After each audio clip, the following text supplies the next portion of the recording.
I think the first thing I would say, and this is something I will be honest that I'm working on, especially this year every day, is mindset. How you think, what you think is possible for yourself is the biggest thing that's guiding your ability to be a successful entrepreneur. And that's the one thing that I've learned this year even more through just the relationships that I've built, the relationships I already have, and people are kind of pouring into me in a way that is helping me to really realize that no, the vision may be lofty, but it's very much so attainable.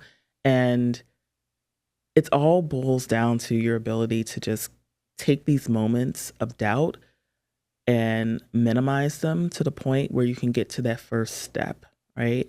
What I realize with Love Dot and other things that I've tried before in the past is that sometimes you can be so paralyzed by what that first step could look like or even taking that first step that it becomes the thing that holds you completely back when other people are just willing to kind of like throw putty on a wall and see what happens, right?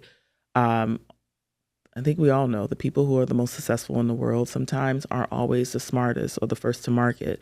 They're the ones that are really able to take an idea and just figure out how to get it out to the world, iterate, make it work, and understand that it may not be perfect when you first start, but you build towards perfection as you go.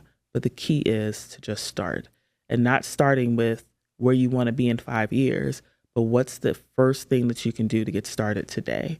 And I can say I was totally guilty of that. It's like I started way too fast, way too big, spent a lot of money, and realized I had to pull back and reset, and not be afraid of that reset. But if I had to take some advice of my own, looking back, it's like, what's the first step? You can start with one product, one print, right? If you want to start a publishing business, you can start with one book, one story, right? It does not need to have this level of Amazon diversification that everybody thinks they need to have because they need to jump out and compete with the big guys right away. It doesn't work like that. You build from one, you build your community, and then you start to allow that to take you into different spaces and grow naturally. And that's the thing that I think I would personally do differently, and the biggest point of advice I would give to an entrepreneur.